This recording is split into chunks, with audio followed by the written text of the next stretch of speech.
9장을 보시죠. 창세기 9장 20절부터 29절까지 읽고요. 다시 11장으로 점프해서 1절부터 8절까지 그렇게 읽겠습니다. 9장 20절 읽을게요. 노아가 농사를 시작하여 포도나무를 심었더니 가나안의 아버지 함이 그의 아버지의 하체를 벗고 밖으로 나가서 그의 두 형제에게 알리매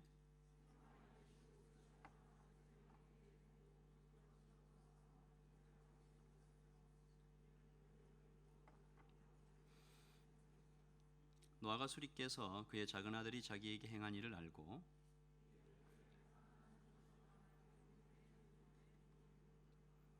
또 이르되 셈의 하나님 여호와를 찬송하리로다. 가나안은 셈의 종이 되고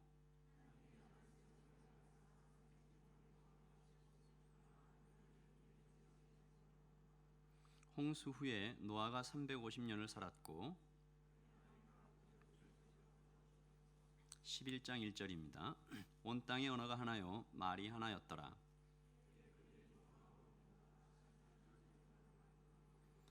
서로 말하되 자 벽돌을 만들어 견고히 굽자 하고 이에 벽돌로 돌을 대신하며 역청으로 진흙을 대신하고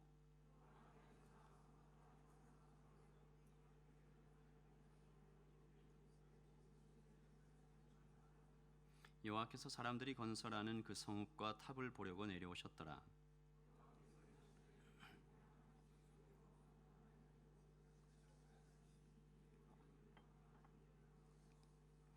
자 우리가 내려가서 거기서 그들의 언어를 혼잡하게 하여 그들이 서로 알아듣지 못하게 하자 하시고 여호와께서 거기서 그들을 온 지면에 흩으셨으므로 그들이 그 도시를 그쳤더라. 9절도 함께 읽죠. 그러므로 그 이름을 바벨이라 하니 이는 여호와께서 거기서 온 땅의 언어를 혼잡하게 하셨음이니라. 여호와께서 거기서 그들을 온 지면에 흩으셨더라. 아멘. 자리에 앉으시고요. 우리는 지난주에 향기에 대해서 사람의 마음에서 나는 향기, 어떤 향기가 나나 이야기를 좀 같이 나눴습니다.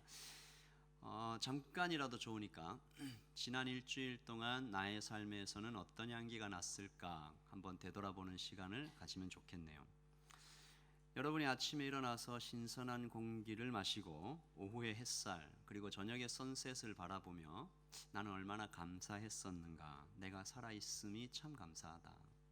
일을 마치고 혹은 또한 일하는 중간중간에도 참 내가 죄가 많이 지었다, 작은 죄 하나에도 벌벌 떨면서 회개한 적은 있었는가, 그 회개의 향기가 하나님께 드려졌는가, 나를 불쌍히 여겨주십시오. 그렇게 회개해 본 적은 도대체 언제였는가? 지난주에 참 비가 많이 왔습니다. 마치 우리의 인생길 같았어요. 쉽지 않은 길이죠. 구름이 덮이고 번개가 치며 차가운 비를 맞는 것 같은 그런 인생길들. 그때 그 구름 속에서 무지개를 보이게 하겠다, 약속이다. 한 조각 하나님의 형상만 있어도 온 천하를 다 뒤져서 너는 나의 아들이다 찾아내시는 하나님의 패션, 우리가 발견했나? 여러분 혹시 지난주 회색빛 차가운 빌딩 속에서 일을 하시면서 또 학교에서 공부를 하시면서 아무도 보지 못하지만 또 아무도 듣지 못하지만 혼자만의 예배를 드려보신 적은 없습니까? 나와 하나님과의 관계 속에서만 드려지는, 그렇게 나를 하나님을 찬양하는 나의 작은 목소리가 이 오클랜드 시티의 어느 한 곳을 아름답게 비춘 적은 없었습니까? 하나님께서 노아의 삶 속에서 나는 그 향기를 기뻐하시고 이 unconditional love, 조건 없는 사랑을 노아에게 베푸시죠. 다시는 홍수로 심판하지 않겠다. 생육하고 번성하라. 아직 너희는 하나님의 형상이다. 내가 지켜줄게. 끝까지 포기하지 않겠다. 어디에 있든지 구름 속에서 무지개가 나타나면 나의 약속을 기대해라, 기억해라. 여러분 노아가요, 이런 모든 일을 겪으면서 여러분 생각에 얼마나 굳게 결심했겠습니까? 날마다 아침에 집에 집을 지었겠죠. 이게 집을 나와서 눈을 뜨면 노아의 눈에 들어오는 모든 풍경이 노아에게 경고합니다. 말을 걸어요. 사람의 죄가 이렇게 참혹했다.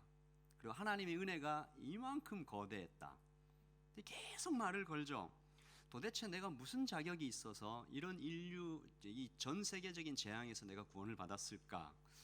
여러분, 노아가 살면서 얼마나 많이 기뻐하고 또 얼마나 많이 우는 날이 많았겠어요. 얼마나 굳게 결심했겠어요. 다시는 죄짓지 말아야지. 다시는 하나님 떠나지 말아야지. 노아는 홍수 이전에도 당대의 의인이다, 완전한 자다라는 평가를 받았습니다. 홍수 이후에는 얼마나 더 신실하게 살았겠습니까? 이제 그를 넘어지게 하는 것은 거의 불가능해질 정도로 보이죠. 그런데 참 이상하게도 여러분, 오늘 말씀에서 보신 것처럼 그 결심 오래가지 못했습니다. 이 참 우리에게 위로를 주죠. 우리가 수련회를 갔다 오면 착하게 살아야지. 결심이 얼마나 갔는지 모르겠습니다. 노아가 방주에서 나오고 나서 오늘 이 9장의 말씀 읽을 때까지 얼마나 시간이 흘렀는지는 잘 몰라요. 그런데 그리 오래 가지는 않았을 거예요. 노아가 어느 날 정신을 잃을 정도로 술에 취했습니다. 옷을 벗고 벌러덩 누웠어요. 가정의 리더로서 정말 보이지 않아야 할, 보이면서는 안 될 모습을 보이게 되죠. 여러분, 술이 위험합니다. 술은 혈액 속에 신속히 침투하여 뇌 중추 기능과 조절 기능을, 뇌 세포를 파괴시켜서 의지와 이성을 마비시킵니다. 그 모습이, 노아의 모습이 얼마나 추하고 얼마나 보기가 바보 같았으면 아들 함이 들어와서 보고 곧장 나가서 동네방네 떠들어댑니다. 아빠가 벌거벗고 취해서 자고 있다. 여러분, 우리 청년들이 특히 좀 그럴 수 있을 것 같아요. 맥주 한 잔, 와인 한 잔, 소주 한 잔, 뭐 어떠냐? 술을 왜 마시나? 생각해보면 기분이 좋아지니까 마시죠. 그 잠깐의 기분에 속아서 인생을 망칠 수 있습니다. 제가 정확한 자료를 제시해 드릴 수도 있지만 발생하는 범죄의 절반이 넘는 범죄가 술과 연관이 돼 있고요. 우리가 기본적으로 그리스도인의 정체성을 가지고 있는 사람이 왜 술을 통해서 즐거움을 얻어야 하나? 오늘 말씀을 다시 한번 보죠. 노아가 농사를 시작했어요. 포도나무를 심었어요. 포도주를 마시고 취하여서 그 장막 안에서 벌거벗은지라 하체를 보고 밖으로 나가서 두 형제에게 까발리죠. 그러나 경건한 두 형제는 셈과 하벳은 옷을 가져다가 아버지를 보지 않고 뒷걸음쳐서 이렇게 덮어드리는 일이 일어납니다. 이 일로 그 함은 굉장히 무서운 저주를 받죠. 그의 아들 가나안도 함께 저주를 받습니다. 9장 25절에 이에 이르되 가나안은 저주를 받아 그의 형제의 종들의 종이 되기를 원한다. 여러분, 성경에 기록되어 있지 않지만 이 함의 아들 가나안도 이 죄에 동참했던 것으로 보여요. 여러분, 이런 생각도 들겠죠. 좀 심한 거 아닌가? 노아가 잘못했는데 왜 함이 저주를 받나? 보이는 걸 어떻게 합니까? 안 본 눈 삽니다 해서 이렇게 뭐 사서 끼울 수도 없는데 왜? 여러분, 제가 이 오늘 말씀의 그 중요한 포인트가 아니라서 이게 노아의 술 취함에 대해서 좀 빨리 넘어갑니다.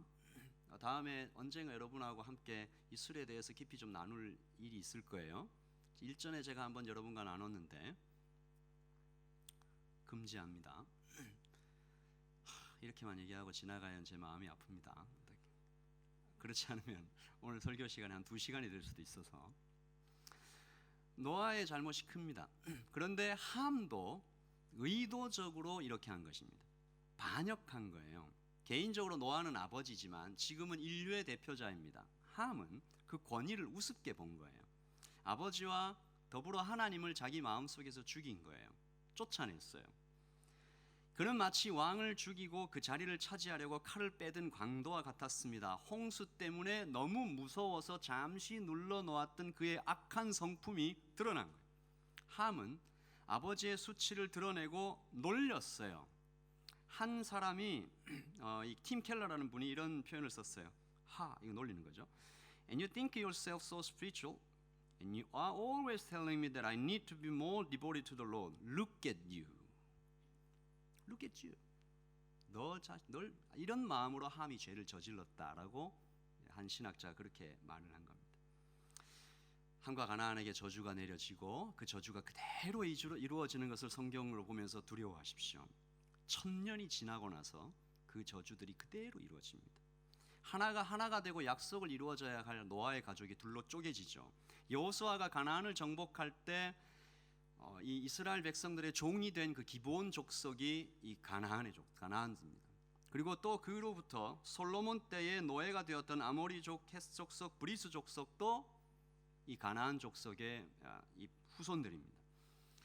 하나님의 약속이요 한 점 틀림없이 그대로 이루어집니다. 몇 천 년을 걸쳐서. 함의 죄는 서로 하나여야 할 한 민족을 둘로 쪼갠 거예요. 그래서 노아의 잘못도 너무 크고 함의 잘못도 너무 크고. 여러분, 노아의 잘못이 무엇입니까? 자기의 그 자제력을 잃어버리고 술에 취해서 아버지로서의 그 책임을 버리고 존경받지 못할 아버지의 모습을 보인 거죠. 여러분, 아버지는 그저 돈만 벌어다 주면 되는 그러면 책임을 다하는 그런 존재 아닙니다. 아버지는 가정의 울타리죠. 악한 것들이 틈타지 못하도록 든든히 버티는 요새와 같은 그런 존재여야만 합니다. 노아는 이 책임을 잊었죠. 그 틈새로 사탄이 교묘히 들어와 그 가정을 무너뜨리게 된 것입니다. 저를 포함합니다. 그리고 이 땅의 모든 아버지들에게, 아버지가 될 모든 청년 남자들에게, 형제들에게 부탁합니다. 가정을 지켜주십시오. 돈이 아니고 힘이 아니고 믿음으로 자녀들을 바른 길로 인도할 준비가 나는 과연 되어 있는가? 여러분 자신에게 좀 솔직하게 질문해 보십시오. 물론 세상의 그 어떤 아버지가 사춘기 자녀의 존경을 받을 수 있겠습니까마는 여러분 이제 경험해 보시면 알 수 있습니다. 사춘기의 딸을 경험해 보지 못한 사람은 인생을 논하지 말라, 이런 말도. 그러나 적어도 아버지로서의 그 중심 지켜나가야 하는데 주님 앞에 두려워 떨지는 않아요. 장차 곧 아버지가 되어야 할 우리 형제들이 아무 생각이 없어요. 청년들을 만나서 상의를 해보면, 상담을 해보면 너무 많은 청년들이 아버지를 걱정하고 있어요. 아버지의 믿음에 대해서 울어요. 여러분의 자녀들이 나중에 다니는 교회 목사님한테 가서, 목사님, 우리 아버지 때문에 눈물이 나요, 그런 얘기를 들으시면 어떡하겠어요? 믿음 위에 굳건히 서십시오. 세상의 방식이 아니라 말씀 앞에 그렇게 서십시오. 제발 부탁합니다. 이제 우리 세대에서 끝내야 돼요. 엮이는 가정들, 아버지 때문에 상처받는 그리스도인들의 그 악순환을 여러분 대에서 끊어야 돼요. 그러니까 제발 여러분 때에서 내가 말씀 위에 분명히 서리라, 그런 결심들을 해주시기를 바랍니다. 이 아버지 노아와 또 아버지 함, 이 죄를 품은 인류가 점점 늘어가죠. 이게 뭘 의미합니까? 세상의 죄가 다시 늘어나기 시작했다는 겁니다. 계속 숫자가 늘어가던 그들은 어느 날 동쪽에서 좋은 땅 하나를 찾습니다. 시날이라고 부리는 평지죠. 티그리스 강과 유프라테스 강 사이의 평원입니다. 지도를 좀 띄워주시죠. 오늘날 이라크에 속하는 땅인데요, 여러분 보시면 바벨론이라고 보이는 그 지역이 시날입니다. 이라크의 수도 바그다드로부터 시작해서 페르시아만까지 이르는 지역인데요, 시날이라는 말의 뜻 자체가 두 강 사이다. 메소포타미아도 똑같은 의미입니다. 여기에서 가장 오래된 문명인 수메르 문명이 꽃을 피우는데 BC 3000년경부터 일어난 이 문명이죠. 최근에 이 시날 평지를 다녀온 분의 말에 의하면 이게 끝없이 넓은 땅이래요. 자동차로 5시간을 달려도 평평한 땅이 너무나 비옥한 그런 땅이 쭉 살기 좋은 곳, 물이 잘 공급되고 기후는 1년 내내 따뜻한 곳이라고 합니다. 노아의 후손들은 그 땅을 보자마자 야, 여기에 눌러앉아 살자 그렇게 생각을 하고 성을 세우고 탑을 쌓기 시작했습니다. 이것이 오늘 11장에서 읽었던 바벨입니다. 11장 4절입니다. 같이 읽을까요? 그들이 또 서로 말했습니다. 자, 우리의 성을 세우자. 그리고 꼭대기가 하늘까지 닿는 탑을 쌓자. 그래서 우리 이름을 널리 알리고 온 땅에 흩어지지 않도록 하자. 왜 그랬을까요? 왜 성을 그렇게 크게 짓고 꼭대기가 하늘 끝까지 올라가는 탑을 쌓으려고 했을까요? 이유는 2가지일 것입니다. 이름을 알리자, 흩어지지 않게 하자. 이게 과연 무슨 문제가 될까? 그런데 하나님께서는 그 이유를 특별히 밝히시지도 않으신 상태에서 직접 내려오셔서 이들이 탑을 쌓지 못하도록 한 일을 행하십니다. 11장 7절입니다. 같이 읽어보죠. 시작. 자, 우리가 내려가서 거기서 그들의 언어를 혼잡하게 하여 그들이 서로 알아듣지 못하게 하자 하시고, 이 무슨 말이냐면 이렇게 다 같은 언어를 쓰던 하누리 청년부 마하나임이 여러분들은 2가지 언어를 쓰니까 이 비유가 적절하지 않습니다. 여러분이 영어를 전혀 못한다는 그런 하여튼 그런 생각에서 오늘 이렇게 잘 모였는데 같이 느헤미야올 공사를 하고 있는데 한 청년이 다른 청년에게, 응진이가 여기 현중이한테 전종아 벽돌 좀 줘봐 이랬는데 What are you talking about? 이렇게 얘기를 하는 거예요. 못 알아듣잖아요. 옆에 있는 정윤이한테 딱 물어보니까 난 데스까? 이렇게 얘기를 하는 거예요. 이 대화가 안 되지 않습니까? 서로 일은커녕 같이 살 수도 없어요. 그러다가 큰 일이 일어날 수 있습니다. 서로 오해하고. 왜냐하면 여러분 생각해 보시면 그 당시에는 통역이 한 명도 없는 거예요. 다른 언어를 추정할 수도 없어요. 심각한 일이 생겼죠. 화가 치밀어 오르고 서로 다 죽게 생겼습니다. 그래서 여러분 그 공항 같은 데 가서 보면 사람들이 막 떠드는데 저기서 한국말은 잘 들리죠. 네, 그런 것처럼 같은 언어를 쓰는 사람들이 함께 모여서 서로 최대한 멀리 떨어지자. 최대한 멀리 따로따로 흩어져 살게 됩니다. 이 사건을 보고 어떤 사람들은 하나님 좀 심술궂다. 하늘까지 닿겠다고 탑을 쌓은 것이 뭐 그렇게 나쁜 일이냐. 한번 해봐라. 이렇게 할 수 없나. 왜 종종 아들들은 철이 없어서 아버지한테 와서 팔씨름 하자고 그러잖아요. 그럼 아버지가 이깁니까 집니까? 대부분 저주죠. 여러분도 저주하셔야 돼요. 이겼다 이렇게 하시면 안 되는 거예요. 대부분 저주입니다. 그러면 그 아이가 자기가 아빠한테 이겼다고 너무 좋아하고, 제 아들도 최근까지도 자기가 힘이 자보다 센 줄 알고 그렇게 믿었다고 합니다. 어리석은. 그러니까 아빠가 져줘서 그런 거예요. 그러니까 하나님도 좀 져주면 어때요? 아유 귀엽다. 너네들이 쌓아봐야 얼마나 높이 쌓겠냐. 쌓아봐, 계속 쌓아봐. 아유 귀여워라. 이렇게 해줄 수도 있는 거 아닌가. 하나님 왜 이렇게 잔인하시다. 그러나 그들의 의도가 그렇지 않았습니다. 바벨이라는 이름부터 아카드어로는 The Gate of God, 하나님께로 가는 문이라는 뜻이고, 히브리어로는 혼돈, confusion. 사람들은 하나님께 이르는 문이다라고 쌓은 거예요. 하나님께 이르러서 하나님과 똑같이 되자. 그런데 하나님께서는 그 탑을 혼돈이라고 이름을 지으신 겁니다. 바벨탑을 쌓던 이들은 하나님을 버렸죠. 버린 정도가 아니고 쫓아냈죠. 쫓아낸 정도가 아니고 마음속으로 죽인 겁니다. 바벨은 그러므로 City of Man, 사람의 도시입니다. 모든 도시가 다 그렇다라고 얘기할 수도 없고, 도시의 모든 부분이 다 타락했다라고 도시다라고 얘기할 수도 없지만 분명히 도시는 사람의 공간입니다. 광야가 하나님의 장소라면 도시에서는 사람이 왕이죠. 사람들은 이 학자들은 이 바벨탑을 쌓던 그 책임자가 니므롯이라고 얘기를 많이 하는데 그 용사였죠. 더 이상 홍수 같은 재앙에 당하지 말자, 높이 쌓은 거예요. 하나님은 에덴에서처럼 금지하는 하나님으로 오해되었고 거짓말하는 하나님을 떠나면 더 행복할 것이다라는 그런 잘못된 생각을 갖게 되었죠. 사탄의 유혹입니다.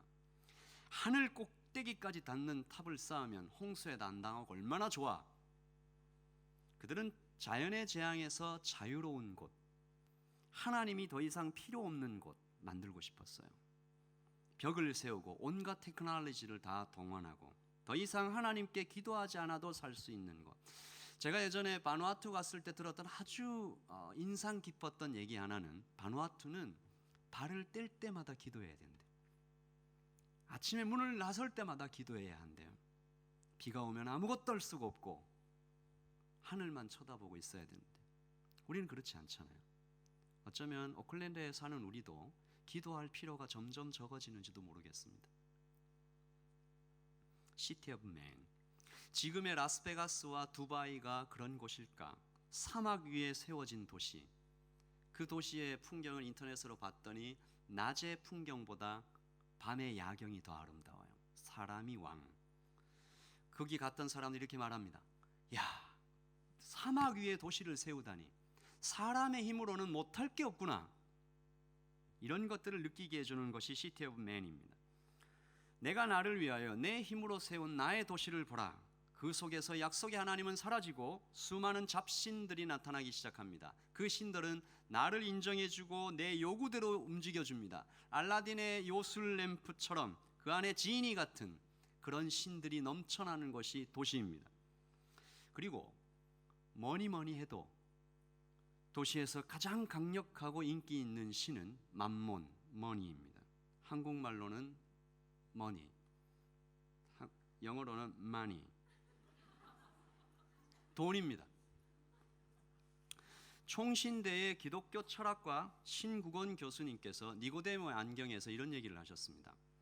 서구 유럽의 중세 때는 기독교 세계관이 전 세계를, 유럽 도시들을 잘 이렇게 지도하고 있었는데, 그래서 네덜란드나 벨기에 같은 곳에 가면 그 나라의 스카이라인은 교회가 우뚝 솟아 있고, 그리고 다른 건물들이, 학교, 상점 건물들이 그 밑에 이렇게 있는 겁니다. 그래서 천상이 지상을 이렇게 돌본다. 그런데 서울만 해도 가장 유명한 건물은 보험회사인 대한생명 63빌딩이다. 대부분의 도시가 다 그렇다. 지금은 테러로 붕괴되었지만 뉴욕에서 가장 큰 건물인 102층짜리 쌍둥이 건물도 무역회관이었다. 오늘날 세계를 지배하는 것은 돈이며 경제라는 것을 이보다 더 분명하게 가시적으로 보여주는 것은 없다. 여러분, 제가 그래서 정말 그런가 유럽의 도시들의 풍경을 쳐다봤습니다. 이게 유럽의 도시들입니다.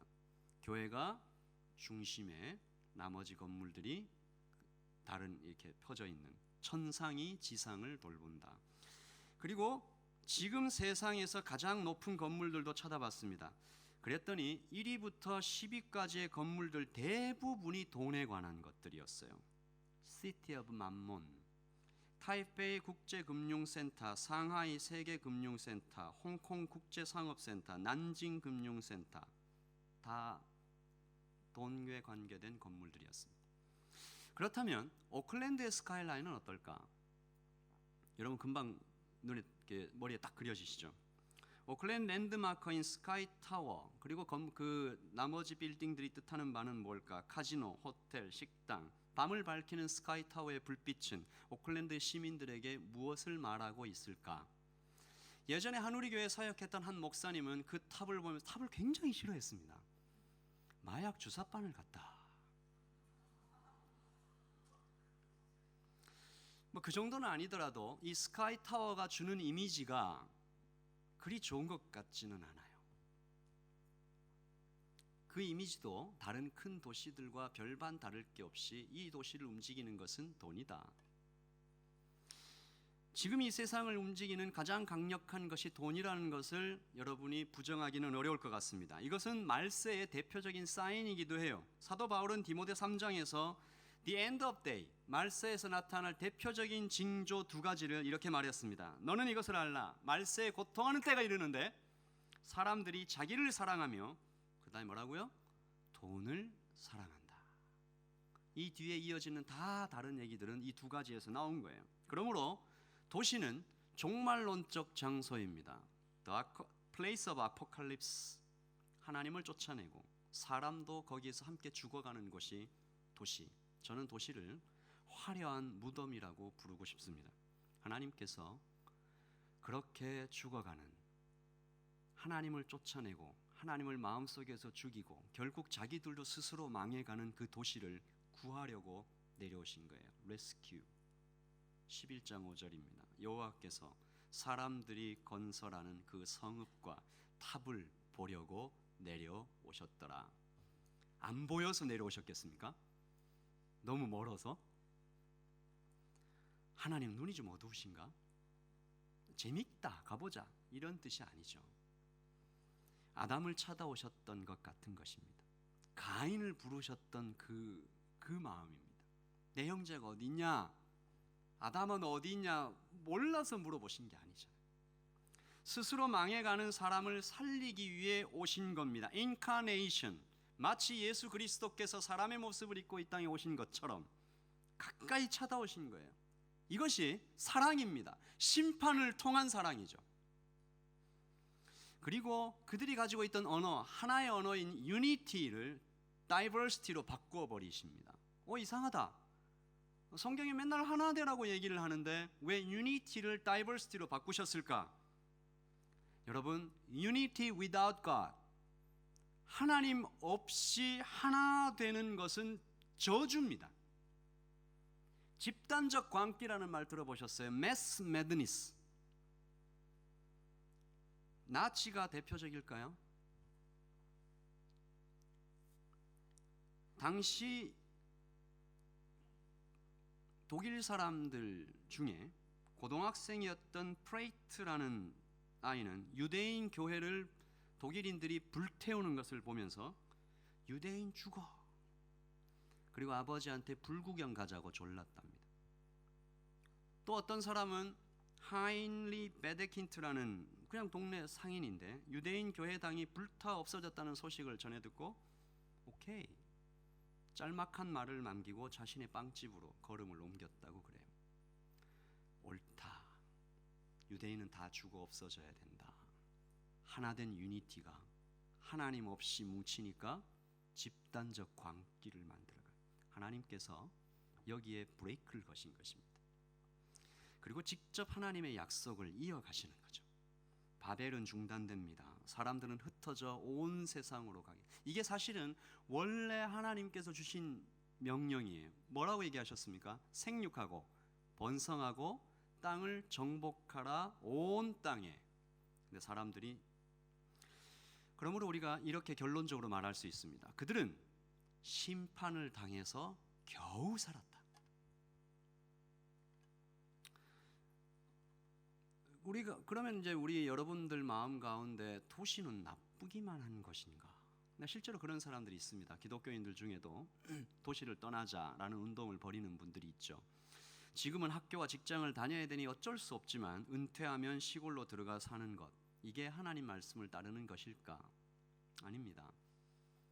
물론 그렇게 가는 것도 아름답다고 생각하지만 저는 오늘 여러분과 함께 City of God에 대한 꿈을 좀 나누어 보려고 합니다.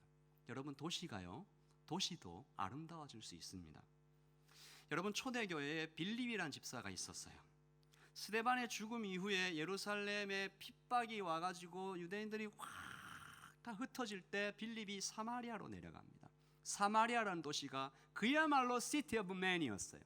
온갖 우상 숭배가, 범죄가, 그리고 거기 있는 사람들이, 유대인들은 개처럼 여겼던 사람들이 이렇게 살았던 온갖 잡신들, 복음이 없던 도시. 사도행전은 그 도시에 빌립이 들어가기 전과 그 후를 아주 분명하게 이렇게 기록하고 있습니다.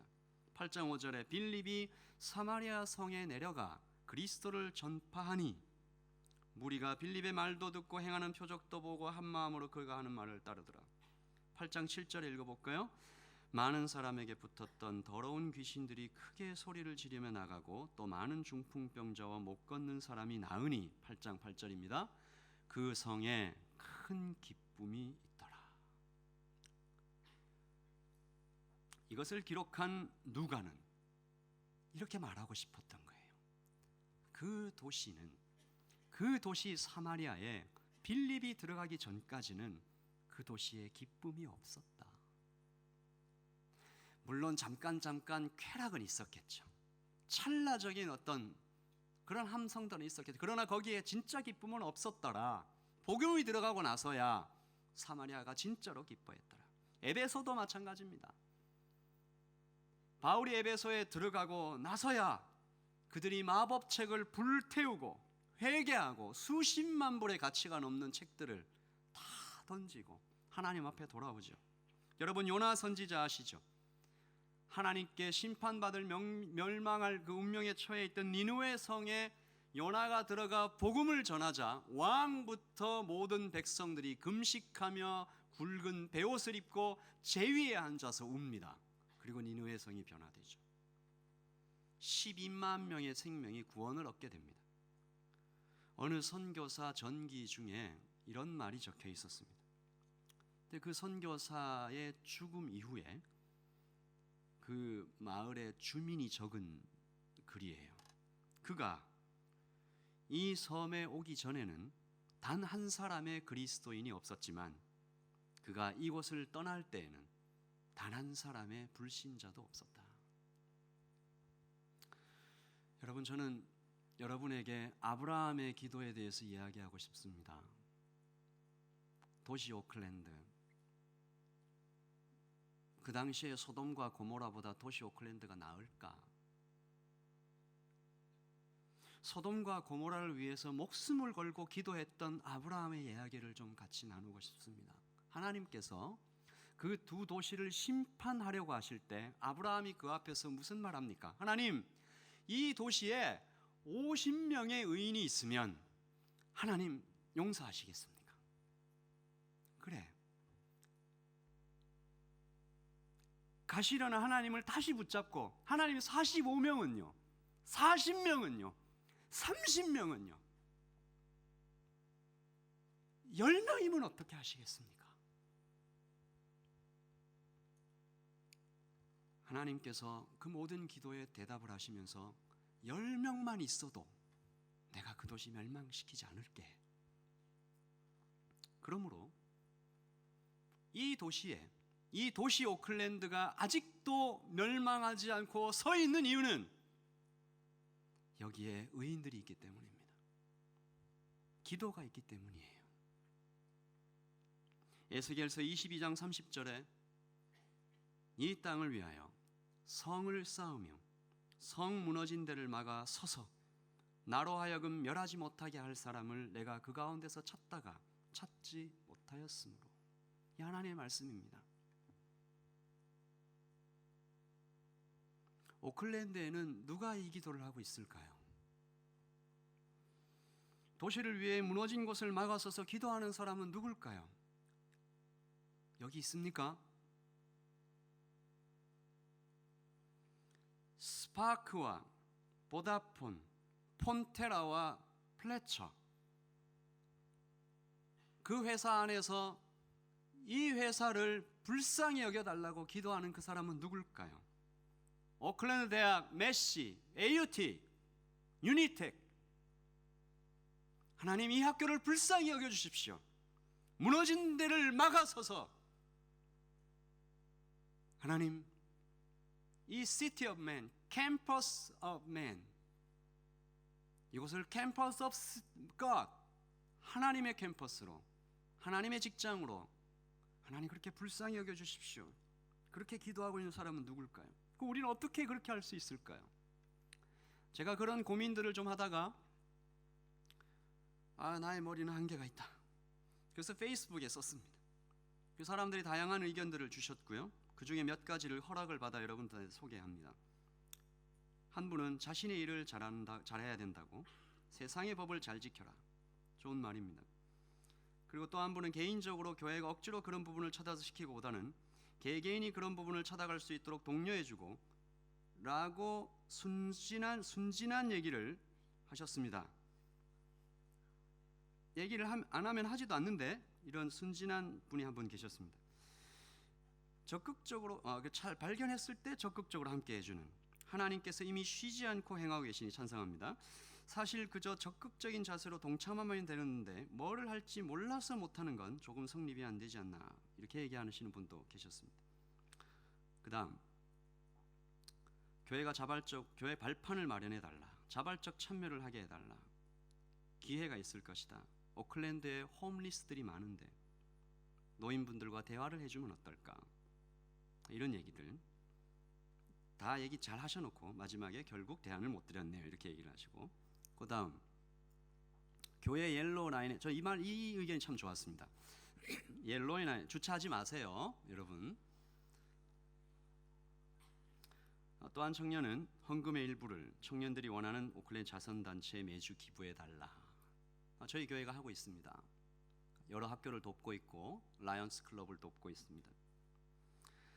그리고 한 청년은 긴 글을 저한테 보내오셨습니다.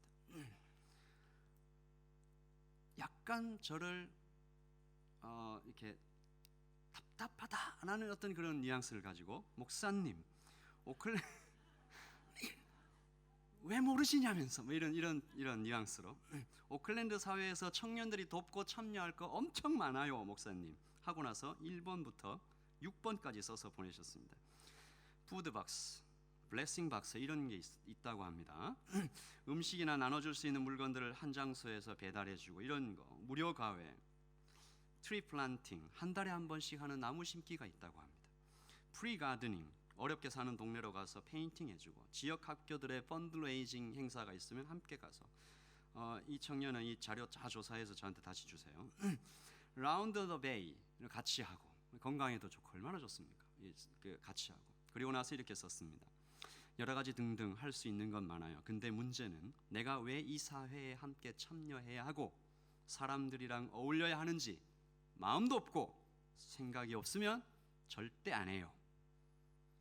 즉 만약 우리가 이런 걸 하고 있지 않으면 우리 사회에 관심이 없다는 말과 같아요.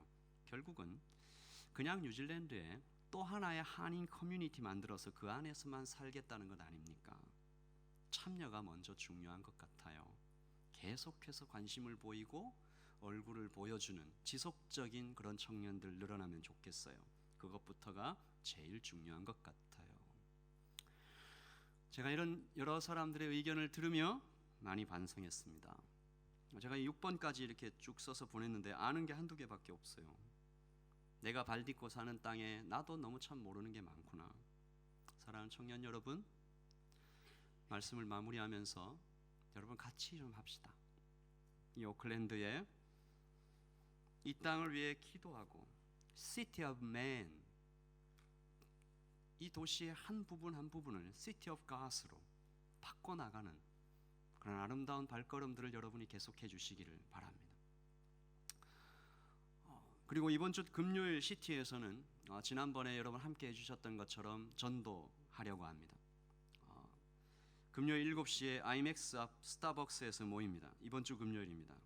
비가 태풍 수준으로 오지 않으면 모이도록 하겠습니다.